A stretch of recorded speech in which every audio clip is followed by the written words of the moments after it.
And I started having nightmares at 17. And that's when I really brought it up. And I asked my mom questions like, do you remember this field? Or do you remember these brick houses? And I would describe the scenery. And she's like, yeah, we used to live there. And she was like, why are you asking me these things? And I mentioned it to her, and she didn't believe me. She told me, why would you say that to me? Why would you lie? So that's something that I did hold in for years. That I thought, replacing it with drugs and alcohol or me getting abused, that those was normal things.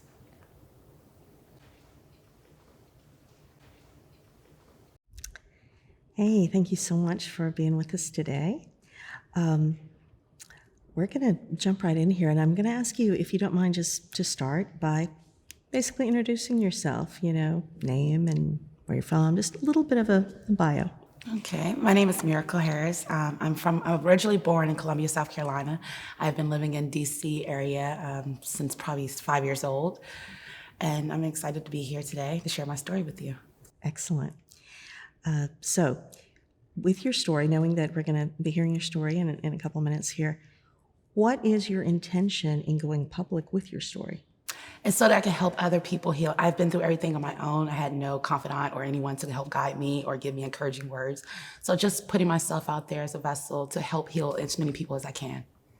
That's great. That's what we're trying to do with this show as well. So we have similar intentions. Well, I've read a little bit about your story, but this is the first time for others to hear it. So I'm sort of thinking of it as your past, your present, and your future. So could you tell the part of your story that you would consider the past? The past of my story is definitely my childhood, which is actually funny. The past for me goes up until 2 years ago. I consider all of those things my past. So I've dealt with all abuse. I've dealt with every single type of abuse, emotional, physical, mental abuse, verbal abuse. Those are one of the ones that hurts the most. But as a child, I was sexually abused from the age of 5 to 8 years old. So of course it threw me into, sexuality early in my age. And as I gotten older, those things focused and it channeled the way I took in relationships and the way I reached out to people. And still focusing on the past, but so that we do understand your story. And I know a lot of people will be able to relate to different parts of it. Can you tell us more about those categories of abuse? You mentioned several different types. Can you tell us some more details about that, about what you went through? Well, starting definitely from the sexual abuse as a child. I was very sexualized and didn't understand that it was not my fault that these things were happening. And I'm from a Southern family, and I spoke out to my family members, and I wasn't believed. I actually did not get closure to that until about a year ago. So I was not believed, and over the time, I started shutting into myself, turning into myself. I was considered mean and, rebellious, and different words was placed on me when people didn't realize the things that I was going through. As a child, I didn't know what I was going through, so I didn't know how to functionalize those words and those emotions. I didn't know where to put them. So I did shut down and became really rebellious. But out of that, I did go to college because I had to get away. So I made sure I went to college and still did not have the confidence and the independence that I craved and the things that I wanted and the love that I was craving. I didn't realize that it was from myself that I needed. And I put it into, different relationships. I met a female at 19, and I thought she can love me because, my mom didn't love me. And at 8.5 years, that was a physical abuse. She fought me and a lot with different things, and I took it. I thought that this was love. I seriously believed that it was love. That lasted until the end of my 20s. But throughout those times, I would get upset and get drunk and fight other people. And I looked forward to it. It became a game to me. I would get upset and get drunk and purposely fight people. So it became this repetitive thing for years. And I realized I wasn't happy. I tried to commit suicide several times. One of the times that I did commit suicide and I was almost successful, my sister lost her baby and I was rebirthed again. And I hold that to myself because I feel like, he brought me back and he took my niece. So that was one of the times I was actually in a comatose state for about 8 days. I had overdosed on pills because, of course, back then they label you so quick. They say that, you have bipolar disease or you're schizo. And so they did put me on Adderall and all these other things. And I didn't realize I was hurting from a childhood hurt. And I lost myself. I was numb a lot. They numbed my emotions. I lost my career. I was fired because of this time. At the time I was starting to teach. I had just became a preschool teacher, and I lost my career because I couldn't keep calling out and coming into work with black eyes. And so just going back and forth through that, and I never gave up. I to this day don't understand it, but I never gave up. I just thought it was like, okay, this is my life. This is what's happening. Someone else is going through something worse.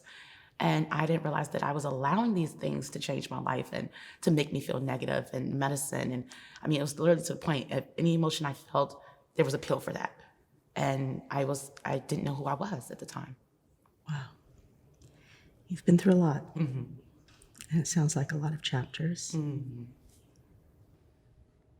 Honestly, it's really okay. We understand why you're having the emotions. I mean, anyone would, right? So I don't want to say, stop that. Just feel free. It's an okay place. Yeah. You can show us how you're feeling about it. I think this is the first time I've ever talked fully about everything into once. Everything's been through chapters. You said that it was only a couple of years ago that things start feeling different, new chapter for you. Can you talk more about what that was, how that change happened for you? The new chapter change.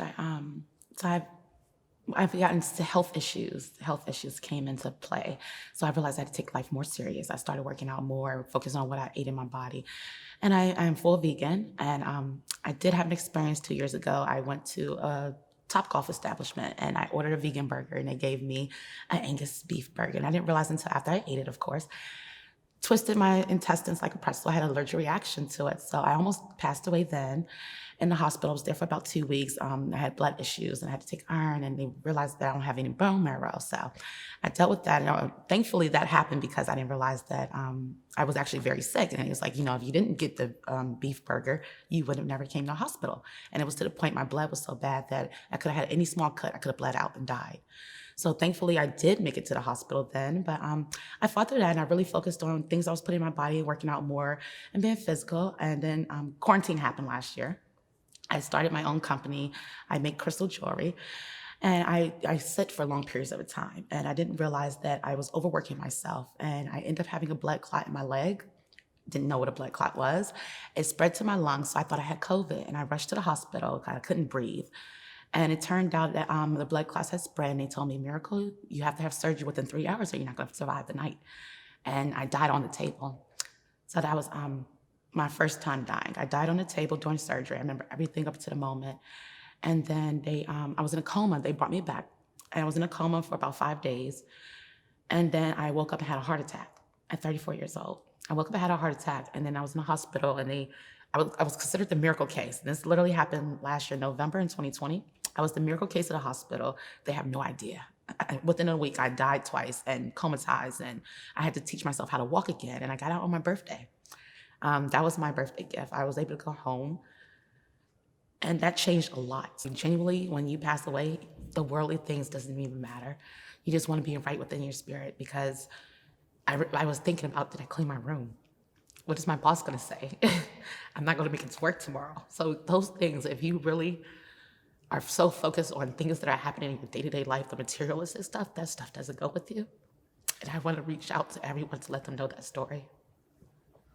So in that experience, the realizations that you reached, and you mentioned having a different view of the everyday, the smaller things, what did you realize are the bigger things? Happiness and your spirituality. Those are the bigger things, helping each other, smiling, living in the moment, not thinking about the destination.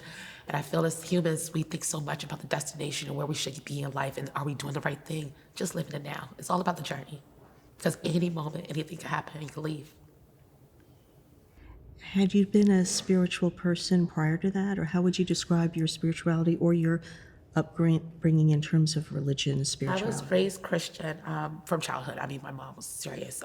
I have 7 siblings, so we went to church 7 days a week. We did Bible study, we did dancing, we did the praise team, and I've read the Bible 3 times, and my mom used to have us highlight it. That was fun for us to highlight the parts we read, and we talked about it as a family. So I'm very cultured on Christianity.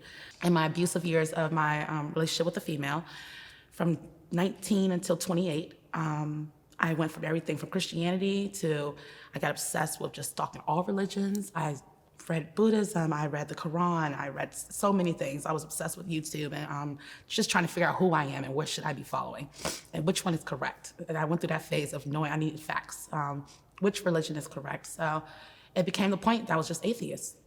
It was too much. It was an overload of information. It was just, you don't know for sure what is the correct religion to follow. So I became atheist. And then I got obsessed with worldly things, like studying different conspiracies and different things. And it got to the point where it was just like, if you die, all of this stuff's still gonna be here. So that's what helped me come into my religion. And spirituality really came 2 years ago. My friend bought me my first crystal. I didn't know what a crystal was. I didn't know anything about the healing properties of crystals. And I started searching those, and then I started using sage, and I've been saging myself. And one day, my sister said, do me. She saw that it was making me peaceful. She asked me to do her. And I don't know where the realization came from.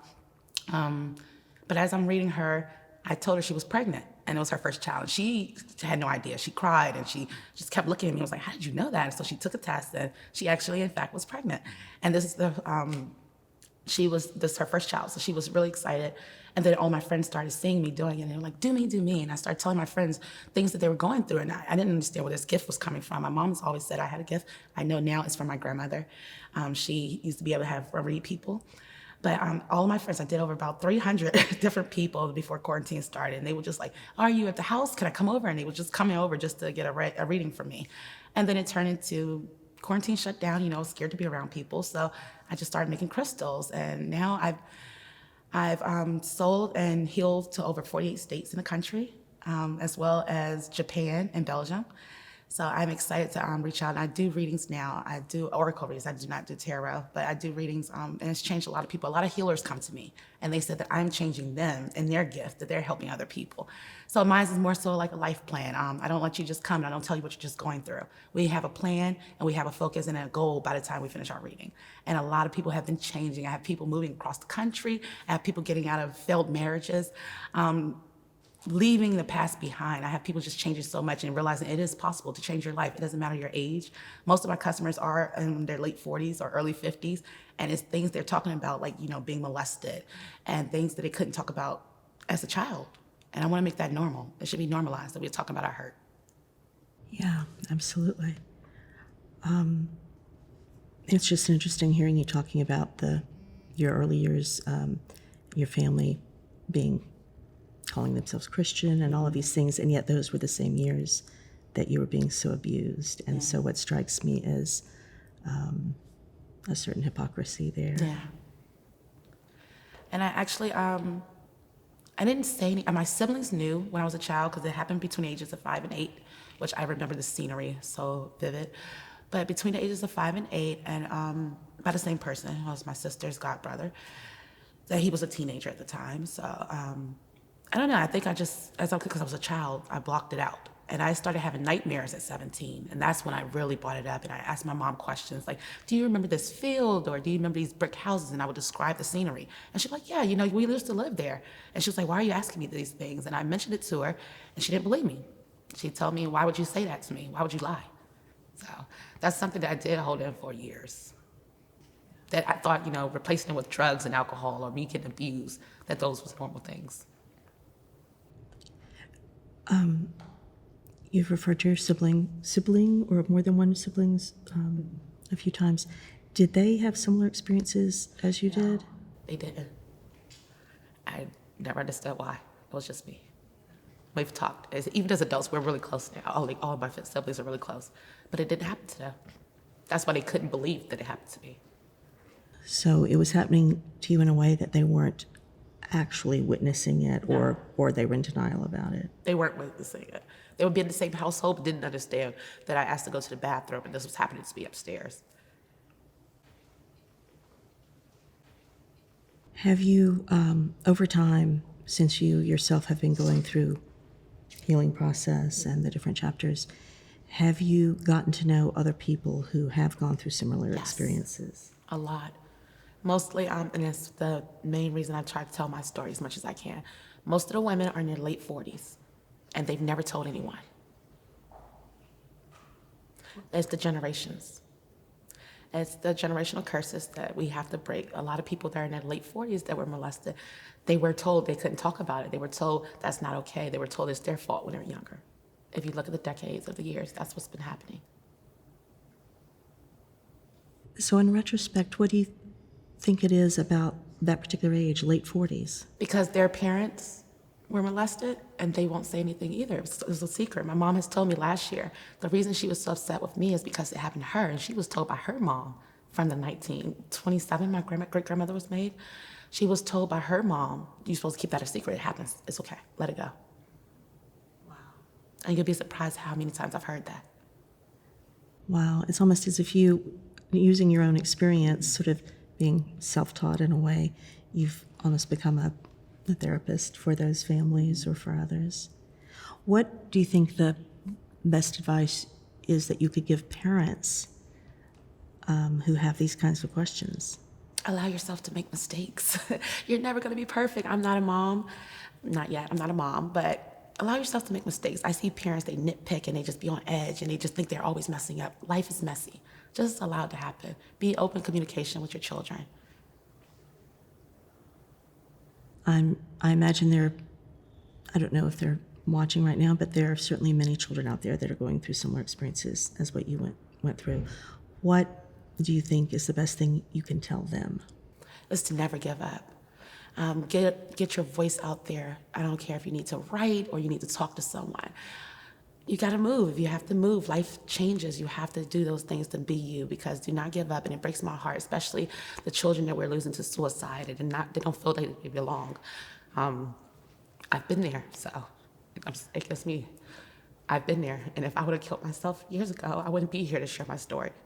So don't give up. You never know who's watching you. You never know who's depending on you, because you're being strong. In their eyes, you're strong. You may think you're having the worst day ever, but to someone, you woke up. It was like, you know what? It's days when I get so lazy and I have someone hit me on there, talk to me online and be like, "Hey, Mirakle, are you gonna go live today? I was looking forward to seeing you. I'm having a bad day." And that's what gives me strength. You never know who needs you. Can you think back, was there anyone in your life back then that if they had said those kinds of things to you, or was there something else they could have said, the people right around you, where it would have made a difference? I believe it would have. I would have known my self-worth. I would have realized that I was amazing. As you look to the future, not just for yourself, but for the world, for the youth out there, the families and the parents, what gives you hope? Healing. I want to help heal everyone. Conversation, communication. It's just I've seen so many magnificent stories and change within a short year. So the hope is that everyone's going to change and break generational curses. How would you describe your relationship these days? You mentioned with your siblings, but your mother is still here? How is that relationship now? It's grown, especially with my spirituality. It's grown a lot. We've done a lot of different conversations, and she wasn't open at first. She's walking around with my jewelry on her neck as well. So she's changed a lot, and I'm able to talk to her about anything, and she's apologized for the past, and she's been able to talk about her own hurt. And so it's just a new way of life, and she's traveling now, so I love that. I literally called her before I got in here just now, just for her words of encouragement. That's wonderful. Do you remember what words of encouragement she shared with you? "You got this, baby. I didn't name you Mirakle for no reason at all." That's what she tells me. That was going to be my next question for you, is if that was your given name or if that was a name that you had created for yourself. She gave my name at 86. I was her firstborn child. She had 5 miscarriages, 3 stillborns, 5 miscarriages. So every child, I have siblings above me, every child that she lost, she adopted in his place.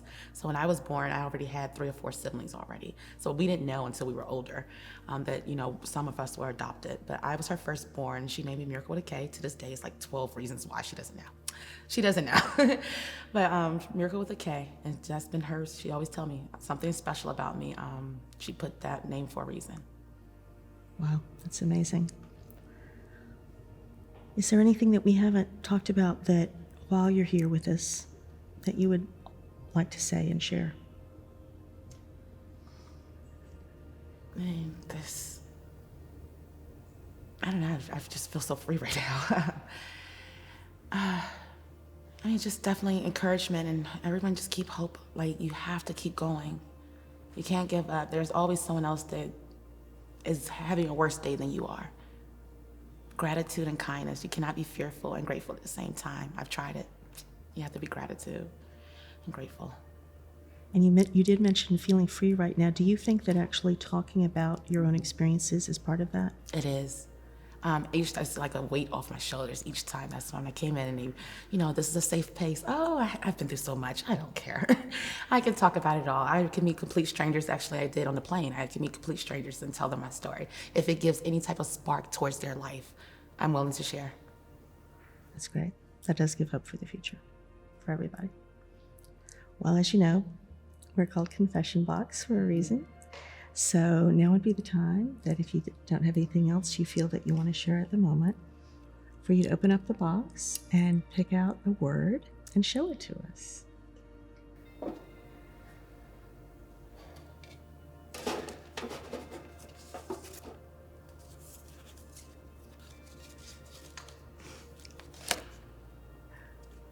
Of course, grateful. My favorite quote I tell myself every day: you cannot be fearful and grateful at the same time. I am forever grateful for this breath in my body. I am forever grateful for this opportunity.